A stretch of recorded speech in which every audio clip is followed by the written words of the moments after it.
Yeah. Olá pessoal, boa noite. Primeiramente devo dizer-lhes que o tema é de extrema importância. É importante não só no contexto angolano, mas também em outras realidades que tenham características mais ou menos similares comparada com a realidade angolana. Eu entendo que enquanto acadêmico na área de ciências econômicas, era suposto eu fazer um estudo de viabilidade econômica de Angola, neste caso, e deixar essa problemática para os peritos da área, né? Porém, também entendo que, enquanto cidadão e membro desta nação, é direito meu expressar quaisquer opiniões, é direito meu expressar quaisquer opiniões acerca da temática ou da problemática. Opiniões, claro que não são superficiais, mas sim fundadas e com um grau elevado de academia e investigação. E claro, depois terminarei com uma breve conclusão, acerca daquela que é a minha perspectiva. Depois saberão. Bom, vamos lá. Certamente haverá aquelas pessoas que defendem e dirão que Angola é um Estado democrático e que Angola há democracia. Certamente haverá também aqueles que defenderão que estamos em via de democratização, ou seja, um processo. E eventualmente também haverá aqueles que defendem e dizem que não, Angola não é um Estado democrático, ou seja, não há democracia em Angola. Angola não é um Estado democrático. Ok. Devo dizer-lhes que Angola, em 1992, fruto da pressão interna e externa, viu-se na necessidade de democratizar-se. Porém, de um ponto de vista material, não conseguiu concretizar-se. Porque, no meu entender, um Estado democrático de direito, à luz da chamada teoria liberal da democracia, alberga os seguintes aspectos. Aspectos estes que eu vou passar a mencioná-los agora. Primeiro, o primeiro aspecto de um Estado democrático de direito é a chamada accountability, ou seja, num Estado democrático de direito é necessário que haja prestações de conta. O Estado é obrigado a prestar conta para com os cidadãos. Os cidadãos são obrigados a prestar contas para com o Estado. Por exemplo, eu, Talé Ferreira, se tiver uma empresa, durante o ano econômico, no final de cada ano econômico, deveria apurar os meus resultados, é claro. Mediante uma auditoria, se verificar lucro sobre as minhas vendas, como devem calcular, terei que pagar impostos. Impostos estes que irão para o cofre do Estado. Da mesma forma que acontece, o Estado tem a obrigação de prestar conta para com os cidadãos, né? De um ponto de vista democrático. Tem que prestar conta, tem que mostrar, tem que ser claro. Muito bem. O segundo aspecto é a separação de poderes. Tal como disse e muito bem Jean-Jacques Rousseau, ele diz que num Estado democrático de direito é necessário que haja separação dos poderes. Por quê? É importante para que um poder não esteja acima nem abaixo do outro. Ele defende que é importante a separação e que os três estejam no mesmo par de igualdade, para que se não se caia no risco de um poder, usando do fator de estar acima de um outro poder, cair no autoritarismo, né? Portanto, ele defende que há necessidade de haver separação de poderes, ou seja, o poder político ou o poder executivo, nesse caso, tem que ser independente do poder legislativo e o poder judicial também, né? Nesse caso, o poder judicial tem que ser independente do legislativo e, posteriormente, do executivo. Tem que ser independente. Terceiro aspecto é o limite dos poderes. Existe aquele que chama-se um contrato constitucional, que estabelece o que cada um dos poderes e onde cada um dos poderes deve chegar. Por exemplo, tem-se visto muitas das vezes, e já aconteceu isso nas instituições, e eu isso e vejo sempre, tem pessoas que conversam comigo, dizem que ele foi negado um direito com ordens, né? E nós, claro, também já vimos essa situação, nos é negado um direito com ordens, não podem porque foi ordenado fulano, ciclano. Devo dizer-lhes que num Estado democrático de direito não se pode negar, não se justifica, ou melhor, num Estado democrático de direito não se justifica a negação de um direito com ordens, porque ordem pressupõe arbitrariedade, mas devemos sim negá-lo com leis, justificá-los de um ponto de vista legal. Não me podes dar isto porque onde está escrito. Portanto, é isso aí. O quarto aspecto é a poliarquia. A poliarquia estabelece que num Estado democrático de direito deve haver multiplicidade de poderes, ou seja, não pode haver um único ponto em que são concentrados todos os poderes, ou o poder concentrado numa única pessoa e que este seja a pessoa capaz de decidir sobre os outros poderes. Daí que eu defendo o sistema de eleições autárquicas que alguns políticos já têm sugerido ao nosso Tribunal Constitucional, né? As autarquias, o que, na minha opinião, seria algo muito extraordinário, né? Porque a autarquia vai descentralizar, se posso assim chamar, o poder numa só pessoa e vai dar jurisdição, se posso assim dizer, em vários pontos, que na verdade facilitará também aquilo que chamaria o nosso sistema de democratização. O quinto aspecto é a igualdade de poderes. Bem, isto é algo que variadíssimas vezes eu tenho dito e tenho ouvido pessoas a dizerem: somos iguais perante a lei. Tudo bem, somos iguais perante a lei.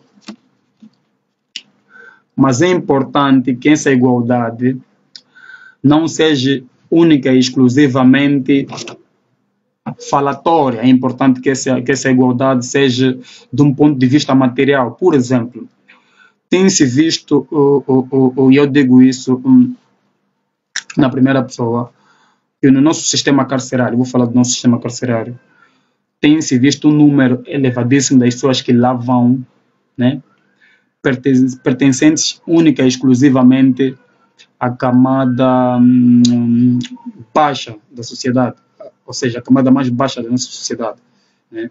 Parece que deu-se uma febre que as únicas pessoas que vão para a cadeia, para as prisões, são as pessoas de classe baixa, né? É um número elevado de pessoas que fazem parte ou que constituem o nosso sistema carcerário. Número de pessoas que fazem parte única e exclusivamente da classe baixa da sociedade. Quando, na verdade, não são as únicas pessoas que cometem delito, claro, né? Se é igualdade e se é dito temos que ser iguais perante a lei e é algo que não está vinculado na Constituição, a minha pergunta é: por que única e exclusivamente as pessoas que vão e cumprem pelos crimes são pessoas única e exclusivamente do mais baixo escalão da sociedade? Por que não tem se visto como é o sucedido em países democraticamente viáveis, pessoas também de da mais alta classe da sociedade a responderem pelos crimes penalmente. Por que não se vê? Então, uma das características também que devo aqui frisar da democracia é a igualdade. Igualdade, e claro, também na distribuição dos bens, né? Tem que haver uma distribuição equitativa e transparente, né? Também não só do ponto de vista judicial, mas também da aquilo que chamam distribuição dos bens do país. Ponto. Sexto aspecto, a interação das minorias. Ou seja, numa democracia, não vale só o discurso da maioria, né? Aquilo que se diz, não vale só o discurso da maioria absoluta e qualificada. Tem-se visto aqui que as pessoas têm tido essa cultura. Tudo bem, nós somos a maioria, ganhamos e ponto final, já não se fala mais nada. Não. Num Estado democrático de direito não é assim que funciona. Não se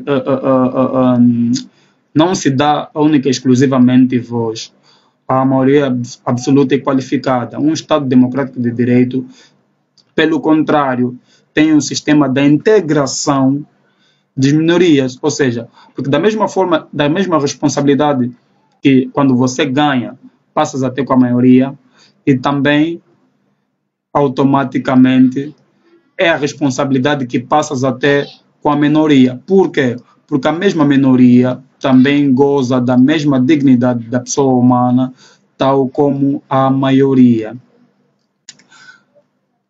Posso pular também, fazer uma análise de um ponto de vista, isso é uma análise que eu fiz de um ponto de vista político. Também posso fazer uma análise do ponto de vista étnico e antropológico. Por exemplo, nós temos os povos, os coiçães, que por sua vez são os primeiros habitantes de Angola, né? Pelo que eu sei, são os primeiros habitantes de Angola, depois de que veio nós que somos os bantus, né? os quimbuns ou vimbuns que colonizamos os coiçãs, e por sua vez também veio os portugueses que nos colonizaram a nós, os bantus. Mas os coiçãs são os primeiros habitantes, posso assim dizer, de Angola. E de um ponto de vista antropológico, no que diz respeito à integração da sociedade, eles são muito, se posso assim dizer, ignorados, são desprezados. Por quê? São povos que habitam maioritariamente na província do Cunene, né? Pelo que eu sei, acho que o Huila também, mas a gente quase que não se vê deles, não participam do processo de democratização do país, não sei se tem mesmo nome, resiste, quase que não se vê, e o governo quase que não se pronuncia acerca deles. Então, uma das características também de um Estado democrático de direito é isto, né? Não simplesmente vale a maioria absoluta e qualificada, ou seja, mas também temos que integrar a minoria, né? Uma globalização. O sétimo aspecto é o fragmentarismo mediático. Fragmentarismo mediático. Aquilo que eu chamo pluralismo na imprensa, né? Tem-se visto, por exemplo, vou dar um exemplo. Não basta só, a quando das eleições, né, estão a chegar, ver na televisão discurso, por exemplo, do Casacé durante 3 horas, quando a UNITA só lhe é dado como tempo de antena, vamos supor, 10 minutos ou 20, de nada vale. Tem que haver pluralismo na imprensa. O mesmo tempo de antena que se dá ao Casacé, é claro que também tem que se dar à UNITA e os demais partidos políticos do país. Ou seja, tem que haver aquele fragmentalismo mediático, pluralismo na imprensa. Ok. O oitavo ponto é aquele que chamo tolerância, é claro, né? Disse que a única arma que que os partidos políticos devem usar, né, deve ser a força do argumento e a retórica para derrubar o adversário, se posso assim chamar, nesse caso, o adversário em questão, né? Nada mais do que isso.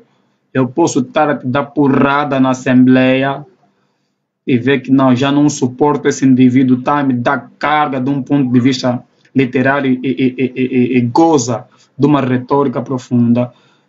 Devo única e exclusivamente tentar usar a mesma arma, não fazer o que aconteceu, e é aquilo que eu chamo que é muito triste, aconteceu nos últimos anos no nosso país, né?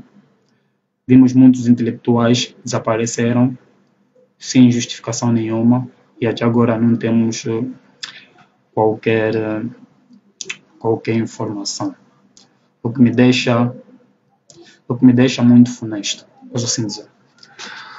O nono e último ponto, claro, é o mais óbvio, alternância.